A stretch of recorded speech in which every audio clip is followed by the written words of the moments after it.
로마서 5장 1절에서부터 5절 말씀 읽겠습니다. 1절 말씀. 그러므로 우리가 믿음으로 의롭다 하심을 받았으니 우리 주 예수 그리스도로 말미암아 하나님과 화평을 누리자. 또한 그로 말미암아 우리가 믿음으로 서 있는 이 은혜에 들어감을 얻었으며 하나님의 영광을 바라고 즐거워하느니라. 다만 이뿐 아니라 우리가 환난 중에도 즐거워하나니 이는 환난은 인내를, 인내는 연단을, 연단은 소망을 이루는 줄 알미로다. 소망이 우리를 부끄럽게 하지 아니함은 우리에게 주신 성령으로 말미암아 하나님의 사랑이 우리 마음에 부은 바 됨이니. 아멘. 로마서 3장 23절에 모든 사람이 죄를 범하였음에 하나님의 영광에 이르지 못하더니 라고 했습니다. 이 말씀에 의미하는 바는 무엇입니까? 인간은 죄로 인해서 결코 하나님 앞에 설 수 없는 가련한 존재라는 말입니다. 그러나 하나님께서 인간을 처음 창조하셨을 때는 어떠했습니까?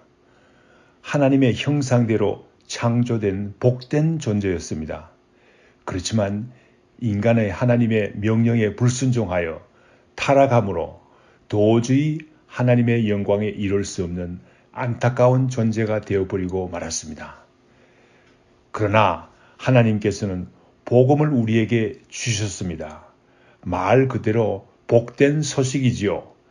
도저히 하나님의 영광에 이르지 못하는 사람들이지만 복음으로 하나님 앞에 나갈 수 있다는 것입니다. 왜 그런고 하니 이 복음은 모든 믿는 자에게 구원을 주시는 하나님의 능력이 되기 때문이죠. 복음이 무엇입니까?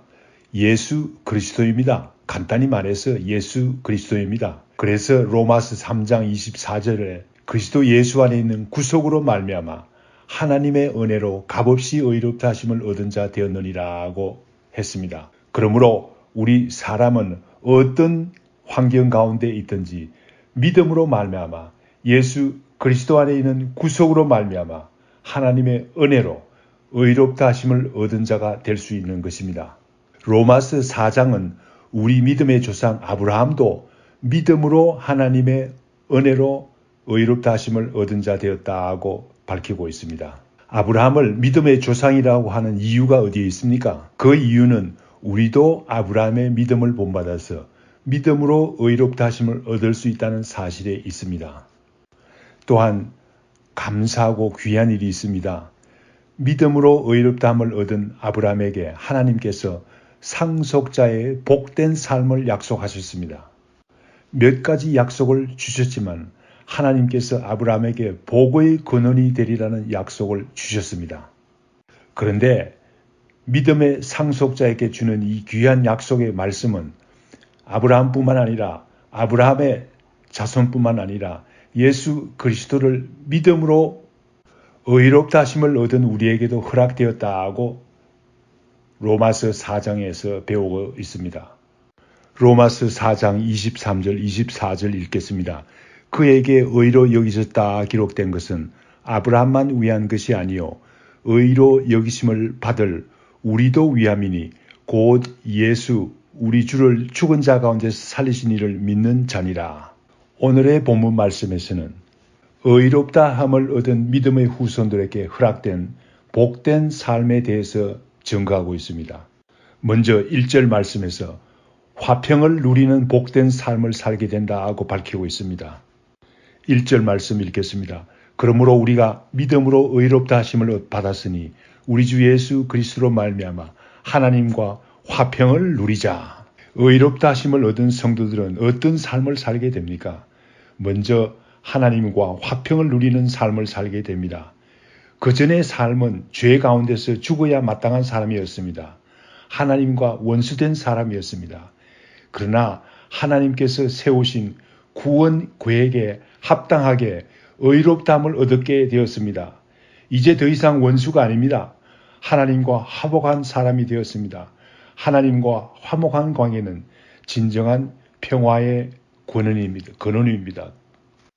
세상의 많은 사람들이 평화를 부르짖습니다. 국제 평화를 외치고 나라 안의 평화를 외치고 기업의 평화를 외치고 가정의 평화를 외칩니다. 이 사실은 무엇을 말합니까? 진정한 평화를 이루기가 어렵기 때문에 사람들이 이렇게 평화를 갈망하는 것입니다. 사람들은 편지마다 인사할 때마다 샬롬이란 말을 자주 합니다. 그만큼 평화를 갈망하기 때문이 아니겠습니까? 심지어 북한까지도 평화를 외치니 세상이 외치는 평화가 얼마나 비상적인지 알 수 있습니다. 진정한 평화는 오직 하나님께서 주시는 평화입니다. 이 진정한 평화는 예수 그리스도로 말미암아 우리 인간이 누릴 수 있는 것임을 본문에서 밝히고 있습니다. 이 진정한 평화는 예수 그리스도로 말미암아 우리 인간이 누릴 수 있는 것임을 본문에서 밝히고 있습니다.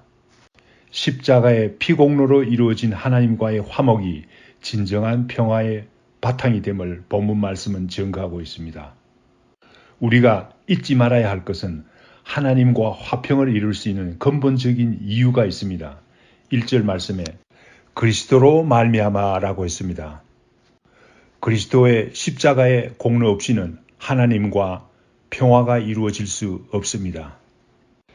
그러므로 믿음으로 의롭다함을 얻은 우리 성도들은 이 진정한 평화를 이 땅에 세워나갈 책임이 있습니다. 이것이 바로 아브라함에게 주신 약속의 말씀, 복의 근원이 되겠다고 하는 말이 아니겠습니까? 고린도전서 5장 17절 말씀, 그런즉 누구든지 그리스도 안에 있으면 새로운 피조물이라 이전 것은 지나갔으니 보라 새 것이 되었도다 그렇습니다. 믿음으로 의롭게 된 성도들을 그리스도 안에서 새로운 피조물이라고 불렀습니다. 18절 말씀 보겠습니다. 모든 것이 하나님께로 났으며 그가 그리스도로 말미암아 우리를 자기와 화목하게 하시고 또 우리에게 화목하게 하는 직분을 주셨으니 그렇습니다. 하나님께서는 그리스도로 말미암아 하나님과 화목할 수 있게 해 주셨습니다. 첫째로. 또한 둘째로 또한 이 세상을 화목하게 하는 직분을 우리에게 주셨다고 밝히고 있습니다. 화목하게 하는 이 직분이 바로 우리 신자들이 복의 근원이라는 사실이 아니겠습니까? 화목하게 하는 직책보다 더 중요한 직분이 없지요. 세상과 타협하기 때문이 아니라 세상의 두려움과 걱정과 미움과 싸움을 극복할 수 있기 때문이지요. 하나님과 화목한 관계를 가진 사람만이 진정한 화목을 세상에서도 이룰 수가 있는 것입니다. 성 프란시스코는 원래 방탕한 젊은이였습니다. 그런데 십자가에 달리신 예수 그리스도를 만났습니다. 그의 생애가 바뀌고 평화의 삶, 즉 복의 근원이 되는 삶을 살았던 사람입니다. 주여 저를 당신의 평화의 도구가 되게 하소서. 미움이 있는 곳에 사랑을, 다툼이 있는 곳에 용서를, 분열이 있는 곳에 일치를, 거짓이 있는 곳에 진실을, 의심이 있는 곳에 믿음을, 절망이 있는 곳에 희망을, 어둠이 있는 곳에 광명을, 슬픔이 있는 곳에 기쁨을 심게 하소서라고 했습니다. 로마서로 다시 돌아갑니다. 로마서 5장 2절 말씀에는 은혜의 자리에 나가는 복된 삶에 대해서 증거하고 있습니다. 의롭다함을 얻은 성도들의 복된 두 번째의 삶을 이야기하고 있습니다. 2절 말씀, 또한 그로 말미암아 우리가 믿음으로 서 있는 이 은혜에 들어감을 얻었으며 하나님의 영광을 바라고 즐거워하느니라 라고 밝히고 있습니다. 의롭다함을 얻은 성도들은 하나님의 은혜에 들어간 사람이라고 증거하고 있습니다. 하나님의 은혜의 자리에 이미 서 있는 사람입니다. 원래 우리가 하나님의 은혜의 자리에 나갈 수 없는 추한 사람들이지만은 그리스도께서 우리를 인도하여 하나님의 은혜의 자리에 나가고 은혜의 자리에 서 있는 특별한 존재들이 되게 하셨습니다. 하나님의 은혜의 자리에 서 있는 사람들은 하나님의 영광을 바라고 즐길 수 있는 특권을 가진 사람이라고 밝히고 있습니다. 출애굽기 24장 17절 말씀에 보면 이스라엘 백성들의 눈에는 하나님의 영광이 맹렬한 불같이 보였습니다. 그래서 가까이 갈 수 없는 형편이었습니다. 그러나 사도행전 7장 25절 말씀에 보면 성령 충만한 스데반 집사는 하늘을 우러러 주목하여 하나님의 영광과 및 예수께서 하나님의 우편에 서신 것을 보고라고 했습니다. 그리스도로 인하여 은혜의 자리에 나간 성도들이 어떤 위치에 있는지를 알 수 있습니다. 고린도후서 3장 16절 18절 말씀입니다. 고린도후서 3장 16절 그러나 언제든지 주께로 돌아가면 그 수건이 벗겨지니라. 주는 영이시니 주의 영이 계신 곳에는 자유가 있느니라. 우리가 다 수건을 벗은 얼굴로 거울을 보는 것 같이 주의 영광을 보매 그와 같은 형상으로 변화하여 영광에서 영광에 이르니 곧 주의 영으로 말미암음이라 라고 밝히고 있습니다. 그리스도에게 돌아간 십자가의 공로를 믿는 은혜의 자리에 나간 사람들에 대해서 증거하고 있습니다. 이 사람들은 수건을 벗은 것 같이 거울을 보듯이 주의 영광을 본다고 성경 말씀은 증거하고 있습니다. 고린도후서 3장 14절 15절 말씀에서는 그리스도의 은혜를 경험하지 못한 사람들은 마치 수건이 그 마음을 덮은 형편이라고 밝히고 있습니다. 어떤 분들은 말하기를 옛날에는 거울이 구리 거울이 되어서 오늘날 같이 깨끗하게 볼 수 없었대요 라고 말합니다. 그렇습니다. 맞습니다. 오늘날과 같이 질 좋은 거울이 없었지만 자기 얼굴을 보고 즐거워할 만큼은 되겠죠. 어쨌든 우리는 주의 영광을 보고 즐거워하는데 수건을 벗은 얼굴로 거울을 보는 것 같이 주의 영광을 본다고 밝히고 있습니다. 우리 주님께서 다시 오실 때는 더욱 완성된 주의 영광을 경험하게 됩니다. 골로새 3장 4절 말씀에 우리의 생명이신 그리스도께서 나타나실 때에 그때 너희도 그와 함께 영광 중에 나타나리라고 했습니다. 요한 1서 3장 2절에서 3절 말씀에도 보면 그와 같은 영광스러운 몸으로 변화할 것이라고 밝히고 있습니다. 얼마나 감격적입니까? 사랑하는 자들아, 우리가 지금은 하나님의 자녀라 장래에 어떻게 될 것은 아직 나타나지 아니하였으나 그가 나타나심이 되면 우리가 그와 같을 줄을 아는 것은 그에 계신 그대로 볼 것을 이남이니 주를 향하여 이 소망을 가진 자마다 그의 깨끗하심과 같이 자기를 깨끗하게 하느니라. 그렇습니다. 믿음으로 의롭게 된 성도들은 믿음으로 서 있는 이 은혜에 들어감을 얻었으며 하나님의 영광을 바라고 즐거워할 수 있는 특권을 얻은 사람들입니다. 얼마나 감격적이고 감사한 일입니까? 또한 3절에서 5절 말씀에서는 믿음으로 의롭게 된 사람들은 소망 중에 즐거워하는 복된 삶을 살게 된다고 밝히고 있습니다.